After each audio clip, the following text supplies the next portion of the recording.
Photography has been a hobby of mine for years. Nothing professional. I just like taking pictures when I'm out walking or traveling.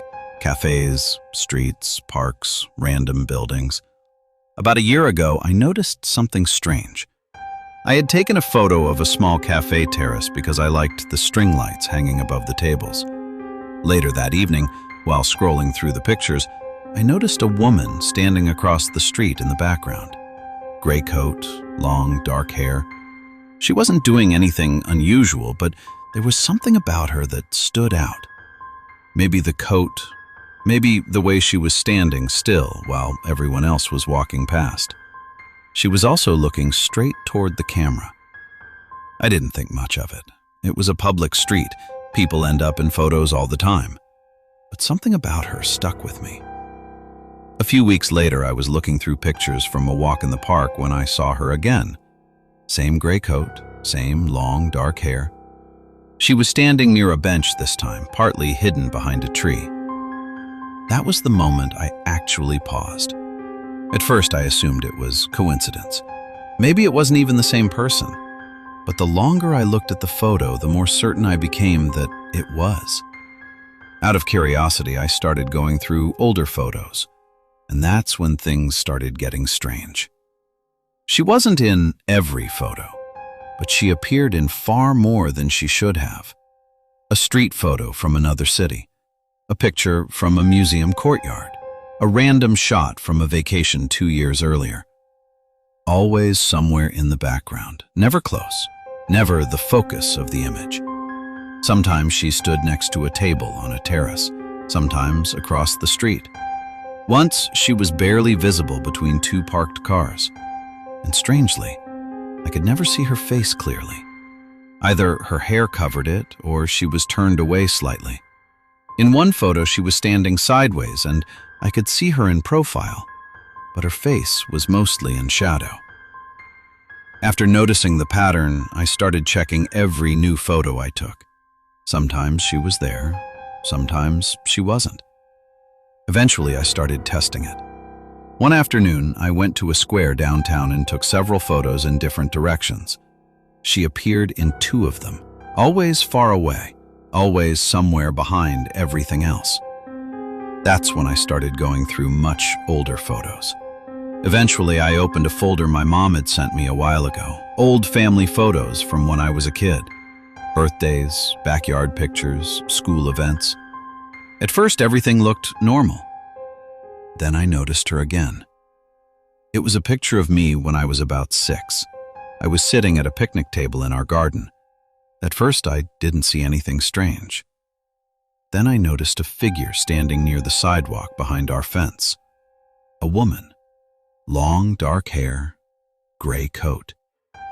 She was much further away than in the more recent photos. At first, I thought I might be imagining it. But then I found another photo from when I was around 8. She was there again, still in the background, still far away. And that's when something clicked in my head.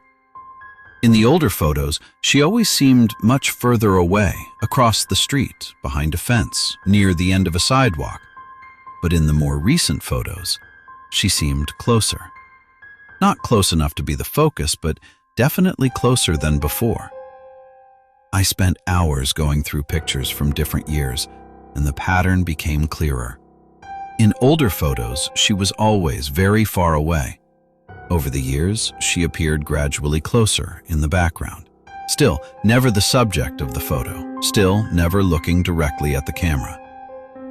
Until the more recent pictures.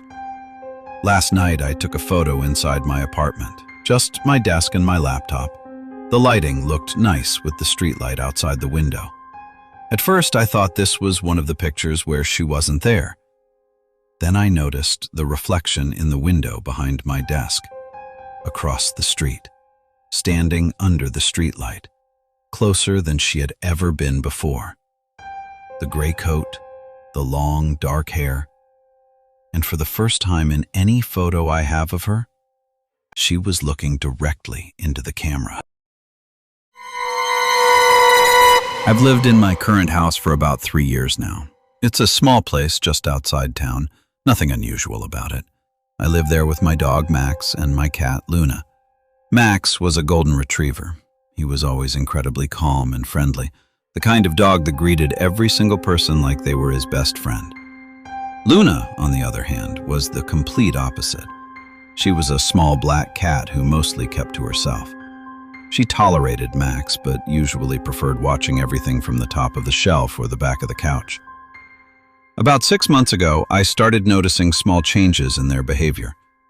At first, it was subtle.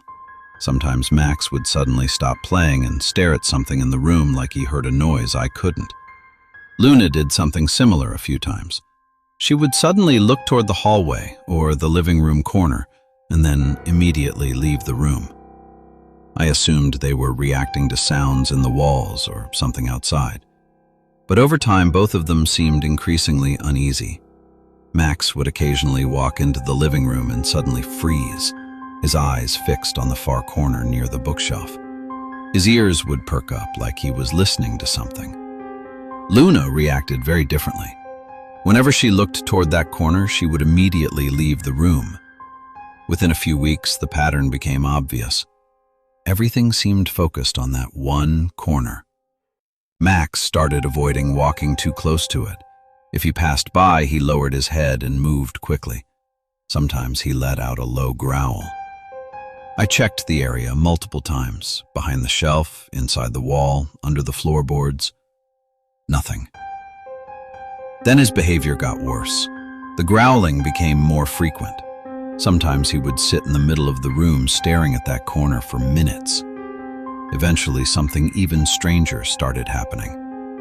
Max began acting nervous around me. He had always been affectionate, but now he sometimes backed away when I approached him. A few times he even growled at me. I took him to the vet thinking maybe he was in pain, but the vet couldn't find anything wrong. Over the next few weeks, his behavior became more unpredictable. One afternoon, my niece came over to visit. She had played with Max many times before. This time, while she was petting him, he suddenly snapped and bit her hand. It wasn't a severe bite, but it was enough to scare everyone. After a few more incidents like that, the vet warned me that Max might have developed sudden aggression issues. Eventually, I had to make the hardest decision I've ever made. Max was put down. A few months passed. The house felt empty without him. Eventually, I adopted another dog from a shelter. His name is Charlie. He's about a year old and full of energy. The first evening I brought him home, he ran excitedly through the house, exploring everything. Then he entered the living room. He suddenly stopped. Slowly, he turned his head toward the corner near the bookshelf. His body went stiff. The fur along his back stood up, and he started growling. I drive a lot for work, so I use the GPS in my car pretty much every day. For the first 2 years I owned the car, everything worked perfectly. Then something strange started happening. One morning, when I started the car, the navigation system turned on automatically. That had never happened before. It showed a route suggestion to a location about 40 minutes away, somewhere in a forest area outside the city. I assumed it was some random software suggestion and ignored it. But the next morning, it happened again. Same route, same destination. I dismissed it again. Over the next few days, it kept appearing every time I started the car. Eventually, it started doing it while I was driving. I'd be halfway through my commute when the GPS suddenly activated and suggested that same route. I tried turning the navigation system off. It kept coming back. After about a week, it got worse. Sometimes it would interrupt my music. The screen would switch to navigation on its own. Eventually, it began muting the music entirely so the navigation voice could speak. New route available. Always the same location. I took the car to the dealership. They checked everything and said the system looked fine. They installed a software update just in case. For a few days after that, the GPS behaved normally. Then one evening, while driving home, the navigation suddenly activated again. and this time it started guiding me. I didn't even have a destination entered. It just started giving directions. Normally, I would have turned it off immediately, but something about it made me curious. The directions led me out of the city, then onto smaller and smaller roads.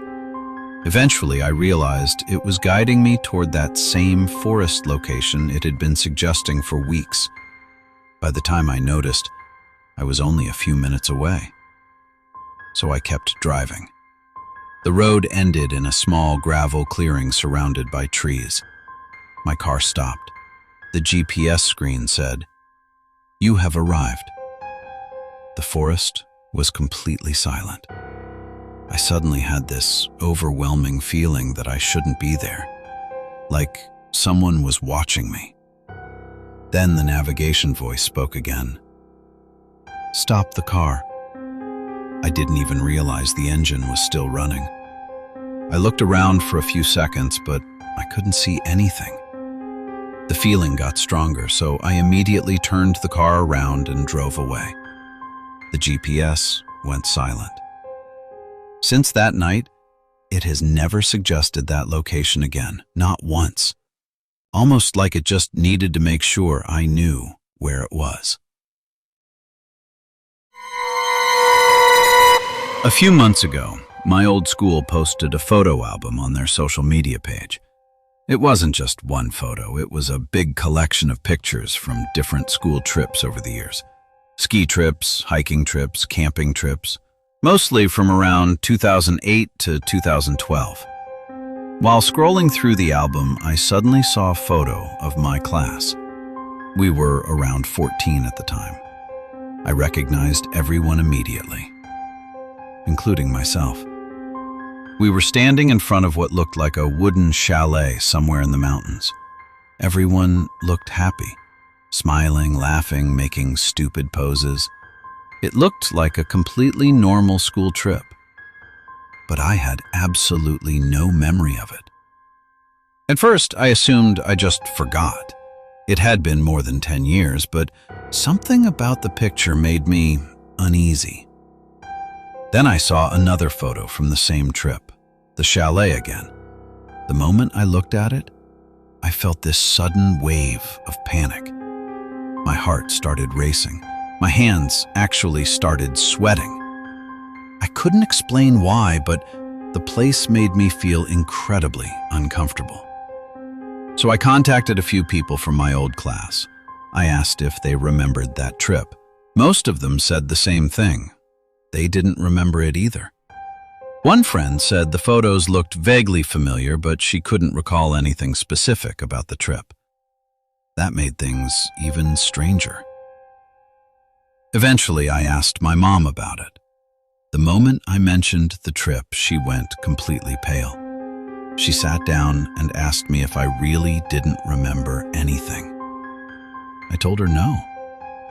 She was quiet for a long time before she started explaining. According to her, that trip had been a nightmare for the parents. A girl from our class had gone missing during the trip. For several hours, nobody could find her. Eventually, the police got involved. Not long after that, the camp leader was arrested. Apparently, he had been behaving very strangely toward some of the students. My mom said the entire situation became a huge scandal for the school. After that trip, several strange things happened. The teacher who organized the trip died in a car accident about a year later. His child was in the car with him. Both of them died. My mom told me she always felt like that whole situation brought some kind of terrible luck. She said many of the families connected to that trip had experienced strange tragedies afterward. She never talked about it because she hated thinking about that time, and she assumed I remembered it. But I didn't. Not until I saw those photos again. And now, every time I look at that picture of the chalet, I get that same feeling of panic. Like my brain remembers something that I still can't.